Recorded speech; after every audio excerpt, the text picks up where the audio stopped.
June 6, 1944. 0630 hours. Omaha Beach, Normandy, France. The ramp slams down. Cold water surges in. Men stumble forward, and the world explodes. The beaches were a nightmare of fire, and no one was ready for what awaited them. You can almost hear it before you see it, the metallic rip of German MG-42s tearing across the surf, bullets snapping so fast they blur into a single, unbroken scream. Tracers stitch the water, mortar rounds thump into the sand, steel obstacles loom out of the smoke like broken teeth. Private First Class Carlton Barrett, 18 years old, from Kentucky, steps off the landing craft and is immediately hit. Not by a bullet, by the sea. His pack drags him down. His rifle is slick with salt water. Men around him are already floating face down, their helmets bobbing like buoys. There is no cover. There is no orientation. There is no time. The tide is rising. Behind him, another wave of Higgins boats grinds forward, ramps lowering into the same wall of fire. Officers shout commands no one can hear. The air is too loud. The noise presses in from every direction, flattening thought itself. For weeks they had rehearsed this moment on English beaches, clean sand, clear skies, whistles and stopwatches. This was different. This was chaos without edges. Lieutenant Jimmy Monteith, 16th Infantry Regiment, sees his platoon shredded before it can even form. Men are falling in clumps, hit before they take 3 steps. He tries to wave them forward. He tries to shout. The bullets cut him down. Somewhere offshore, General Omar Bradley watches through binoculars from the deck of the USS Augusta. The beach is hidden by smoke and spray. The radio crackles with fragments, units pinned down, tanks missing, engineers dead. At one point, he seriously considers pulling the Americans off the beach entirely.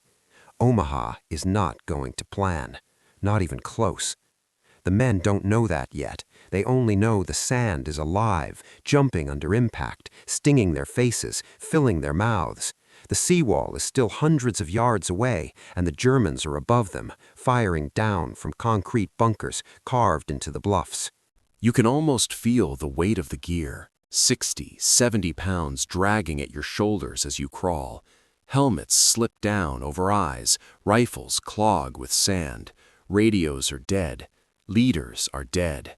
Someone screams for a medic. Someone else is praying. Someone is very, very quiet. Private Robert Slaughter of Texas will later say that the worst moment wasn't the fear of dying, it was the disbelief of still being alive. He lay flat in the surf, waves breaking over his face, watching men get hit every time they moved. He remembers thinking, this can't be happening. This is too big, too violent. The Germans have rehearsed this too.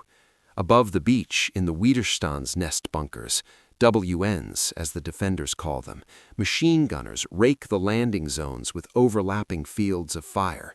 The MG-42's rate of fire is so high that it sounds like canvas tearing. Mortars are pre-registered. Artillery drops where the water meets the sand. Every step forward is a gamble. Every pause is a risk. Every second feels like an hour. And still, the men keep coming. Some crawl, some run in short, desperate bursts. Some freeze where they land, pinned to the sand by instinct alone. Training says move forward. Survival says don't move at all. Nearby, a tank meant to support the infantry never arrives.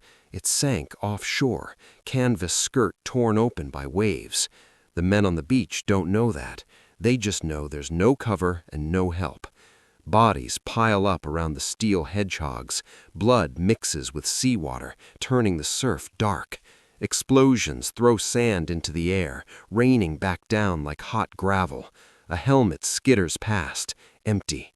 Somewhere amid the chaos, small decisions begin to matter. A sergeant drags 2 men into the shadow of a disabled craft. A lieutenant gathers whoever can hear him and points toward a gap in the wire. A medic crawls forward again and again, ignoring the fire. These moments are invisible from above. They don't look like progress. They look like survivors. Ernie Pyle, the war correspondent who will later walk this beach, will write that Omaha looked like a slaughterhouse, men huddled behind anything that could stop a bullet, many too stunned to move, others moving with a kind of grim mechanical resolve. But right now, no one is writing anything. Right now, it is just breath and sand and noise. A soldier from the 116th Infantry grips his rifle so hard his hands cramp. He has been on the beach for 10 minutes. It feels like a lifetime. He doesn't know where his unit is. He doesn't know if his officers are alive. He only knows that if he stays where he is, he will die. So he moves, 5 yards forward, then flat again. Another man follows, then another. The Germans adjust their fire. The beach offers no mercy, but neither does it offer surrender. There is only forward, inch by inch, toward the bluffs that seem impossibly far away. And then, through the smoke and chaos, something changes. Not the gunfire, not the casualties. The men change. Fear hardens into anger. Confusion into focus. Small groups begin to form, strangers thrown together by chance, by survival, by the simple fact that they are still breathing. They look up at the cliffs, and for the first time since the ramp dropped, they don't just think about staying alive. They think about getting off the beach. The tide keeps coming in. Water creeps higher up the beach, swallowing bodies, rifles, and radio packs. Men who went down early are now underwater, faces pressed into the sand, waves rolling over them as if nothing happened here at all. The sea does not care. The sea keeps moving. Private John J. Pinder, Jr., a radio operator with the 16th Infantry, crawls forward through the surf with his SCR-300 strapped to his back. The radio is soaked. He knows that. He also knows it's the only way to get artillery support, if he can just get it working. He reaches a group of men hugging the sand near a shattered obstacle. Bullets crack overhead. He drops the pack, opens it, and starts fiddling with wires. His hands are shaking. Not from fear, he's past that, but from cold and adrenaline. The radio sputters to life. A mortar round lands nearby. Shrapnel tears into Pinder's side, knocking him flat. Blood darkens his jacket almost instantly. A medic crawls toward him, but Pinder waves him off. "Get the radio," he gasps. He pushes himself back up, teeth clenched, and goes back to work. This is what pinned looks like. Men lie behind the smallest scraps of cover, a slight dip in the sand, the rusted leg of a hedgehog, the body of a landing craft ripped open by shell fire. They press themselves into the earth, as if becoming part of the beach might make them invisible. It doesn't. Machine gun fire snaps so close it feels personal, like something aimed at you specifically. You don't hear individual bullets, you hear them as a sheet, a tearing sound that never stops. Every now and then, a heavier thump announces a mortar, followed by the concussion that slams into your chest and steals the air from your lungs. The smell is everywhere now. Cordite, burning metal, blood. Men retch when they lift their heads too fast. Lieutenant Spaulding, 116th Infantry, tries to move his platoon forward. He gets up, takes 3 steps, and is hit. Another officer tries the same thing, same result. Leadership in Omaha is being erased in real time, rank by rank, stripe by stripe. Without orders, men default to instinct. Some dig at the sand with their helmets, scraping shallow foxholes that offer more psychological comfort than real protection. Others stare straight ahead, eyes wide, waiting for something, anything to change. Time stretches.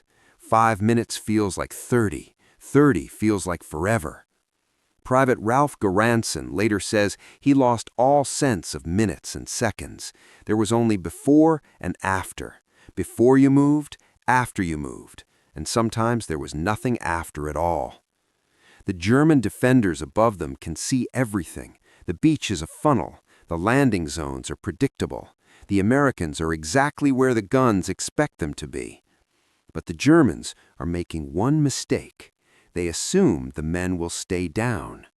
Across the beach, small groups begin to shift, not in waves, not in formation, but in ones and twos, a crawl here, a sprint there. Men start moving diagonally, angling toward the base of the bluffs where the fire is less direct. A corporal from Ohio grabs two strangers and jerks his head toward a line of shingle, small stones piled where the beach meets the land. "Next burst," he says. That's all. They wait. The machine gun pauses to reload. They run. One man falls. Two make it. They collapse behind the stones, chests heaving, hearts slamming so hard it hurts. They laugh, not because it's funny, but because they're still alive. Nearby, Brigadier General Norman Cota, Assistant Division Commander of the 29th Infantry, lands on the beach himself. He doesn't stay low. He walks upright through the fire, slapping men on the backs, shouting over the gunfire. "Get off this beach," he yells. "If you stay here, you'll die." Some men recognize the authority in his voice. Some don't care who he is. But his presence does something important. It reminds them that moving is possible. That someone is still in charge, that this isn't over. Cota grabs a group of Rangers pinned near the shingle. He points up the bluff where German fire is pouring down. "Rangers," he says, "lead the way." They do. Above them, German machine gunners begin to notice something else. The Americans aren't retreating. They aren't charging en masse either. They're infiltrating, slipping through gaps, using smoke, using terrain, using the bodies and wreckage scattered across the sand. The beach is still killing men, but it's no longer stopping them. Back in the surf, John Pinder gets the radio working again. He transmits artillery coordinates. Moments later, a shell lands near his position. He's hit a second time, then a third. When medics reach him, he's dead. The artillery fire he called in will later help suppress German positions that have been tearing the beach apart since dawn. One man's effort, one voice through the chaos. The tide reaches the shingle now. There is nowhere left to retreat, even if someone wanted to. Staying on the open sand is no longer an option. The only way out is up. Men glance at the bluffs again, steep, jagged, still alive with muzzle flashes. It looks impossible. It looked impossible 10 minutes ago. But now, pinned between rising water and unrelenting fire, impossible is the only choice left. And somewhere near the base of the cliffs, a narrow draw, an unplanned gap, begins to open. The Germans haven't sealed it yet. Not yet. The first man stands. It doesn't look heroic. It looks desperate. He pushes up from behind the shingle, knees trembling, sand sliding under his boots. For a half second, everyone around him is certain he's about to be cut in half. The machine guns are still hammering the beach. The mortars are still falling. But the bullets miss. Not because the Germans aren't trying, because they're firing at the beach, not the bluff. Their guns are set to rake the sand, to keep men pinned where they are. The man takes another step, then another. Someone else follows.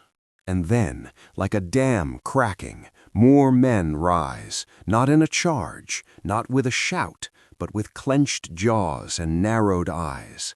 They move toward the base of the cliffs, hugging the ground where they can, scrambling when they must. This is the moment many survivors will remember most clearly, the moment the fear changes shape. Private Joseph Belkowski will later say that standing up was harder than landing. Lying down, you could pretend you weren't seen. Standing meant choosing to be seen and choosing to move anyway. The bluffs loom overhead now, chalky and steep, pocked with German firing slits. From up close, they look even taller, almost vertical. Grass clings to the slopes, loose rock tumbles underfoot. Men reach the base and press themselves against the cliff face, panting, fingers digging into dirt. For the first time since the ramps dropped, the beach is behind them. The firing doesn't stop, but it changes. The Germans adjust their aim downward, trying to hit men clustered at the base of the bluffs. Grenades arc out of bunkers, bouncing and rolling before detonating with sharp, concussive cracks. A soldier from the 1st Infantry Division pulls a Bangalore torpedo from his pack. Long metal tubes filled with explosives meant to clear wire. He slides it under a tangle of German obstacles and yells a warning. The explosion rips a hole in the defenses, dirt and smoke blasting into the air. It's small, it's crude, it's enough. Through the gap, a handful of men scramble upward. They're no longer part of their original units. They're just men with rifles and grenades, climbing because staying still is death. Sergeant Frank Peregree, 116th Infantry, leads a small group up one of the draws. German fire pours down from above. He charges anyway, throwing grenades into a trench, firing point blank into a bunker entrance. He doesn't stop. He keeps moving, bunker to bunker, trench to trench, until the position is silent. Later he will be awarded the Medal of Honor. Right now, no one is watching. No one has time. Elsewhere along the bluff, similar scenes unfold. A private and a captain who've never met before share a cigarette behind a rock before rushing a machine gun nest together. One of them doesn't come back. A medic climbs with no weapon, dragging the wounded behind him, working by touch because the smoke is too thick to see. A lieutenant uses a captured German grenade he barely knows how to throw. This is not a coordinated assault. It's dozens of small, violent decisions happening at once, and the Germans are starting to feel it. Inside the bunkers, machine gunners hear explosions behind them. Fire comes from unexpected angles. Periscopes show Americans where there shouldn't be any, above the beach, inside the wire. The defenders weren't built to fight this way. Their concrete fortifications are strong, facing the sea. From behind, they're vulnerable. One bunker falls, then another. The sound of MG-42s stutters, then goes silent in places. Each silence sends a ripple down the beach, a signal that something is changing. Men still pinned below hear it. They look up. They see Americans on the bluff, and they realize something almost unthinkable. The beach might be breakable. Below, more men stand up. They run across open sand that minutes ago was a killing ground. Some make it, some don't, but enough do. The slope fills with bodies, alive and dead, tangled together as men climb, pull, shove, and drag each other upward. There is no elegance here, only momentum. At the top of one bluff, a soldier peeks over the edge and sees inland Normandy for the first time. Hedgerows, fields, narrow roads stretching away from the beach. France. The objective they were never supposed to reach today, at least not like this. But the fight isn't over, not even close, because beyond the bluffs, German reserves are moving, artillery is repositioning, and somewhere along the line, an American unit is about to realize just how thin their hold really is. They've survived the beach, now they have to survive what comes next. The firing fades unevenly. Not all at once, never that clean, but in patches. A machine gun here goes quiet, a machine gun there falls silent. The beach still cracks and thunders, but the sound no longer feels infinite. It has edges now. Men who made it off the sand lie flat on the plateau above the bluffs, chests pressed to damp grass, staring at the sky. Some laugh softly, some shake so hard they can't speak. A few just close their eyes. They've been awake for days. They've aged years in an hour. Captain Joseph Dawson of the 16th Infantry looks back down toward Omaha Beach. Smoke drifts upward in slow sheets. The tide has covered the worst of it now, washing over bodies and wreckage alike. From above, the chaos looks smaller, distant. It doesn't feel distant to him. Later, when someone asks what it was like, Dawson won't talk about strategy or movement. He'll talk about the sound, the constant ripping noise, and the way men looked at each other without speaking, as if words had been burned out of them. All along the bluff, survivors are saying the same thing to each other. I can't believe we made it. I thought I was dead. How are you still here?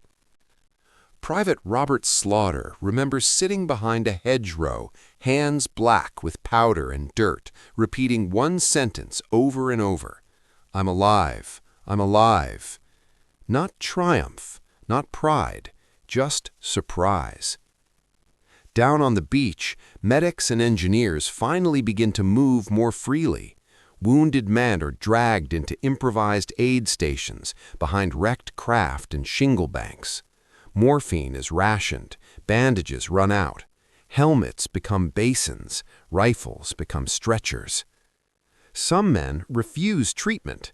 They're afraid if they stop moving, it will all catch up with them. War correspondents start to arrive by mid-morning, picking their way through debris and shell holes. One of them, Ernie Pyle, will later write that he saw men with faces set in a look I had never seen before, a mixture of exhaustion, shock, and something colder. He doesn't call it victory, he calls it survival. The official reports will say Omaha Beach was secured by early afternoon, that the landing succeeded, that objectives were eventually met. The men who were there will never describe it that way. They'll talk about moments, a buddy disappearing under the water and never coming back, a lieutenant standing up and being cut down instantly. A stranger grabs your pack and hauls you forward without a word. Private David Kenyon will later write that the beach stripped away illusions, that courage wasn't about charging or shouting, but about doing the next small thing while terrified. Years after the war, when asked what they said when they landed, many veterans struggle to answer because they didn't say much. Some swore, some prayed, some said nothing at all. The real words came later, spoken in quiet voices, in letters home, in interviews decades after the fact. I was sure I was going to die. I didn't think anyone could live through that. I still don't know how we did. Even those who earned medals rarely speak of heroism. They talk about luck, about timing, about the man next to them taking a bullet that might have been meant for them. Omaha becomes a name heavy with meaning, not just a beach, but a test for the American Army, for the men who fought there, for the idea that sheer firepower and planning could guarantee survival. On June 6, 1944, it couldn't. What saved them wasn't a perfect plan. It was stubbornness, initiative, the refusal of small groups of men to accept that the sand was where they were meant to die. As the day moves inland, the beach recedes behind them, but it never really leaves. Many of the men who survived Omaha will carry it with them for the rest of their lives, in dreams, in silences, in the way they react to loud noises decades later. When they finally talk about it, they rarely start with the landing craft. They start with the ramp, the moment it dropped, the moment the world turned into fire, the moment they learned what survival really meant.